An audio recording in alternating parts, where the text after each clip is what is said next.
Hello, my name is Father Gregory Pine, and I am a Dominican friar of the province of St. Joseph, and this is Pints with Aquinas. So in this episode, I'd like to think about who we ought to love more. Say more, Father Gregory. Gladly. So sometimes we find ourselves in a bind because we feel like we're being selfish when we spend more time with our friends than with people who might need our help or care or attention. Let's say you're a focus missionary and you gravitate towards certain students because you think that they are cool and you enjoy their company. Maybe you're romantically interested in one. Who's to say? And then there are other students who are more fringe to the ministry, whose company you don't enjoy as much. And then you're trying to figure out, I probably should, but it feels weird, like I'm trying too hard, maybe being a touch patronizing or condescending. So how do I go about sorting out who I love, when I love them, with what intensity, frequency, etc., etc.? Should I just deny myself and then make the ultimate sacrifice and spend all of my waking hours with people whom I find abhorrent? Or is there some other way to approach this?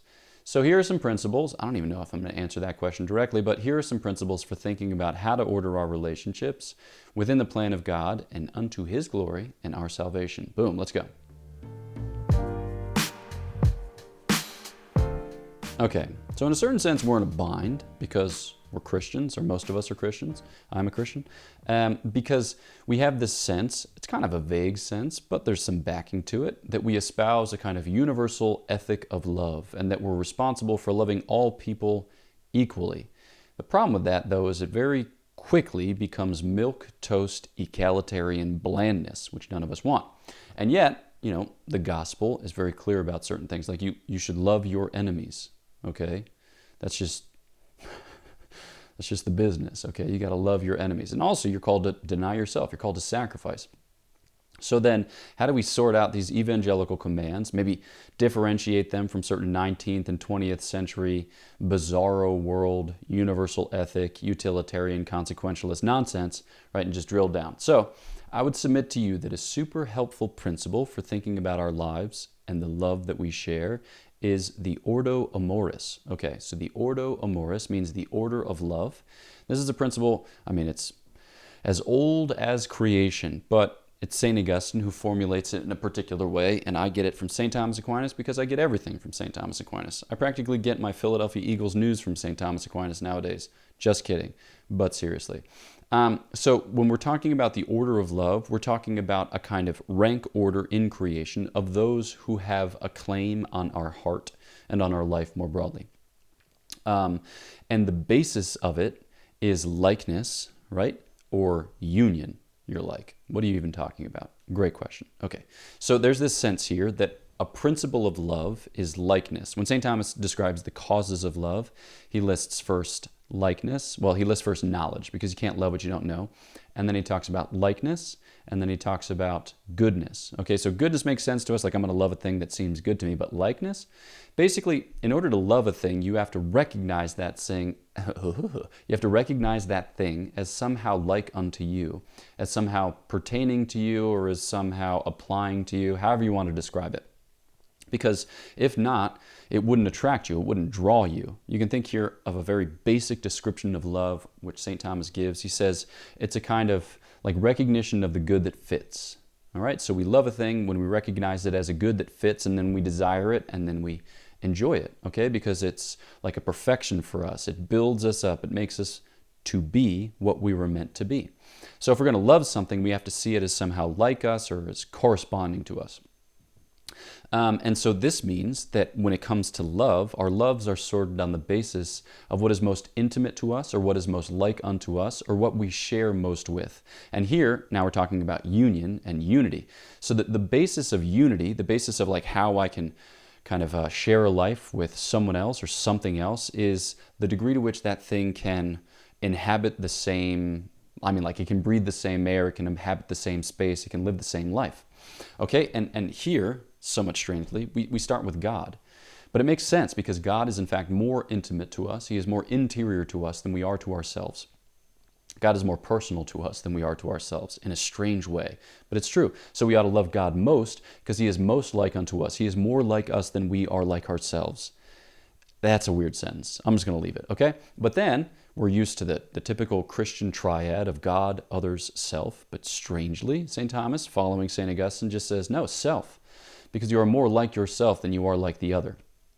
All right, remember, union is the principle of unity. So we're most in union with God, who gives us a very life and agency, bestows upon us grace, draws us unto glory. And then we have this union, this kind of identity with ourselves. And it's on the basis of that union with God and self that we then reach out to others. But when it comes to others, we can differentiate between or among those who are more or less like unto us. So, for instance, you are more responsible in love for your family, for your work associates, for your friends, for your countrymen, for your ... You see where this is going. So it's entirely appropriate for you to love your mother more than to love some random person whom you've never met in the Yangtze Valley in China, okay? So this is to push back against a kind of vague notion of the universal ethic, which would make us feel guilty for loving those things which are closest to home.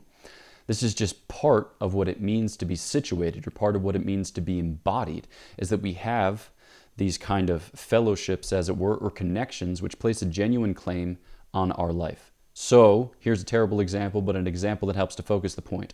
Let's say there are two children before you and they are drowning, and you know you only have the ability or the bandwidth to save one. One of them is your child. The other is a child who might grow up and cure cancer. For whatever reason, you know that fact. Who do you save? Save your child. It's your child. You're responsible for that child. You were brought into this world to love that child, and you're saving that child as a very concrete expression of your love for that child, and that love has a claim on your life, and you're responsible for it, okay? You're not meant to espouse a universal kind of vague ethic of weird benevolence unto some vague, I don't know, it's just weird. So love your child, okay, cheers.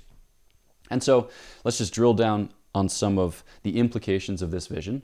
One of which is, I've already alluded to, that we're born into relationships and that those relationships have a claim on our lives. I think sometimes we think about our lives as a kind of historical accident. It's like, yikes, you know, I'm a son of these parents, I speak this language, I was born in this country. No, it's not an accident. All of this falls within the providence of God. All of it is willed for you by God in some way. And so your embrace of those concrete facts and details is an abandonment, as it were, to that divine will. And you become holy, specifically in ratifying these delimitations of your freedom. So again, it's not a matter of vaguely loving all persons equally so that you can never really love anyone really. G.K. Chesterton has this cool poem called The World State, and it begins with the stanza, oh, how I love humanity with love so pure and Pringlish, and how I hate the horrid French who never will be English. You get it. Okay. So our concrete circumstances are a revelation of God's providence for us, His will for us. So it's for us to respond to that rather than to deny it or undermine the indications of nature. Again, we're dealt a hand. It's for us to play the hand, not to ask for the hand, be constantly redealt, so that way we can be more just and equitable and affirming the existence of 7 billion people simultaneously. Okay? So grace perfects our nature. It doesn't destroy our nature.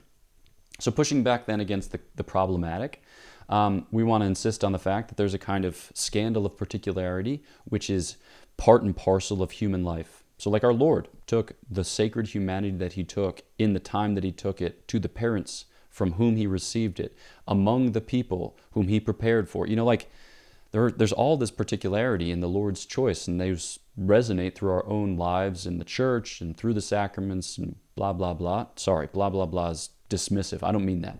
What I mean to say is that the scandal of particularity is just baked into our Christian existence. So if we are here and now, that means that we are meant to be here and now.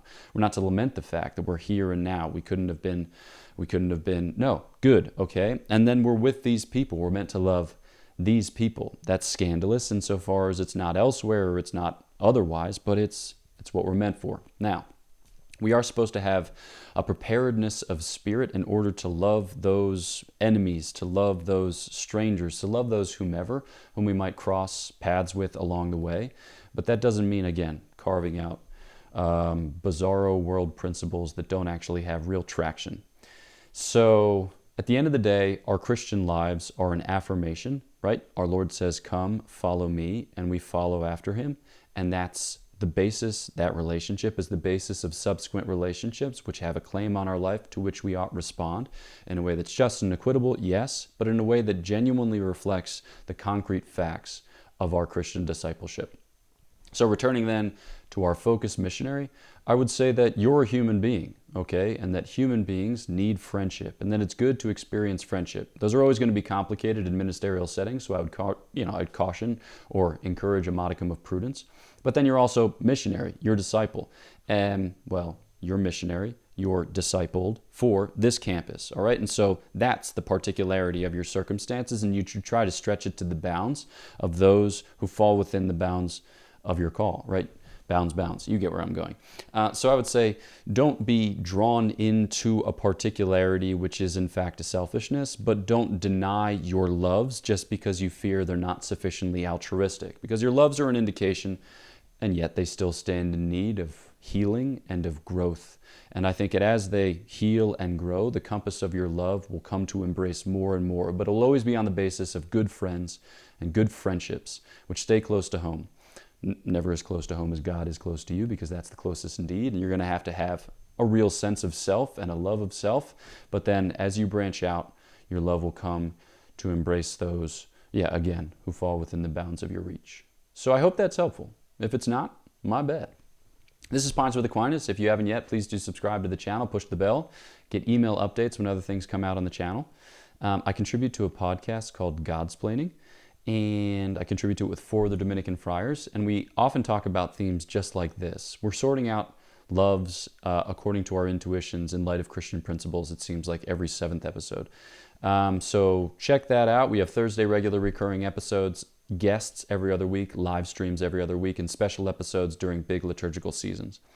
And then the last thing is I wrote a book. It's called Prudence, Choose Confidently, Live Boldly. And what I just said borrows a lot from chapters 7 and 8 of that book. So if you're interested, but you're like, Father Gregory, you didn't explain that well in the video, I took a lot more time explaining it in the book, and I also had some really good editors who made it coherent. So you might profit from that. Okay, that's all I got. Know of my prayers for you. Please pray for me, and I'll look forward to chatting with you next time on Pints with Aquinas.